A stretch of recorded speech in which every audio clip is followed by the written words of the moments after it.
আসসালামু আলাইকুম রহমতুল্লাহ। প্রিয় শায়েখ, আমার প্রশ্ন হলো, আমরা মোবাইলের মাধ্যমে লিখে সালাম আদান প্রদান করে থাকি, এতে কি আমরা সওয়াব পাবো? বা মুখে সালাম প্রদান করলে যেমন নেকি হয়, লিখে সালাম প্রদান করলে এর আশঙ্কা কতটুকু? লিখিত সালামের উত্তর দেওয়া কি ওয়াজিব?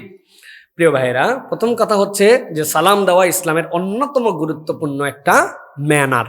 মুমিন মুসলিম সালাম দিবে, আল্লাহ রাব্বুল আলামিন মুমিনদের বাঁকা অন্তরগুলাকে সালামের দ্বারা সোজা করে দিবেন। সুতরাং এই সালাম আমাদের জন্য দায়িত্ব। সালাম দুই ভাবে হয়, সালাম একটা মুখে হয়, এটা তো মুখে দিলে মুখে উত্তর দেওয়া আমাদের জন্য উজুব। কিন্তু কেউ যদি সালাম লিখিত দেয়, তাহলে শরআন হুকুম হচ্ছে লিখিত সালাম কেউ যদি পড়ে ফেলে, তাহলে এই লিখিত সালামের উত্তর দেওয়াও তার জন্য কর্তব্য। এই লিখিত সালামের উত্তর দুই ভাবে হতে পারে। একটা লিখে দিছে, আপনি ওয়ালাইকুম আসসালাম বলে ফেলছেন, হয়ে গেছে। তবে শরআন আদব হচ্ছে লিখিত সালামের উত্তর সুযোগ থাকলে লিখেই উত্তর দেওয়া। সেই হিসাবে যেই সালামের উত্তর দেওয়া আপনার জন্য দায়িত্ব, সেইটা কেউ লিখে দিলেও যেরকম বলে সোয়াব পায়, এরকম করে সে সোয়াব পাবে।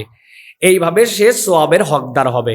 তবে এই ক্ষেত্রে একটা উসুল আছে, সেটা হচ্ছে আমরা অনেক সময় বলি, ভাই আমার সালামটা অমুককে দিবেন, এটার দ্বারা সালাম হয় নাই। আপনাকে বলতে হবে আসসালামু আলাইকুম রহমতুল্লাহ, এই সালামটুকু মুখের কাছে পৌঁছাবেন।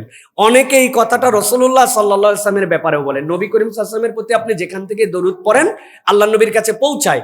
কিন্তু মুহাব্বাতান, আদবে কেউ যদি বলে আমার সালামটা আল্লাহ নবীর কাছে পৌঁছাবেন, এটা সালাম হয় নাই। আপনাকে আগে বলতে হবে আসসালাতু ওয়াসসালামু আলাইকা ইয়া রাসূলুল্লাহ, অথবা সাল্লাল্লাহু আলাইহি ওয়া আলা আলিহি ওয়া সাহবিহি ওয়া সাল্লিম। আমার এই সালামটা আমি বলেছি, আপনি যেহেতু যাচ্ছেন নবী করিম সাল্লাল্লাহু আলাইহি ওয়াসাল্লামের রওযার পাশে, আপনি সেখানে সালাম দেন। সুতরাং এইভাবে উচ্চারণ করে বলে দিতে হবে। খালি লিখে দিলাম আসসালামু আলাইকুম এইটুকু নয়, মুখে উচ্চারণ করে বলে এই সালামটা লিখে দিতে হবে। সুতরাং লিখিত সালাম দিলেও তার উত্তর দেওয়ার গুরুত্ব আছে এবং সওয়াব ইনশাআল্লাহ পাবে। আর আদবের দিক থেকে লিখিত সালামের উত্তর মুখে বললে হয়ে যাবে, লিখিতভাবে দিলে এটা সৌন্দর্য হবে। সুতরাং আশা করি আপনার প্রশ্নের উত্তর পেয়েছেন।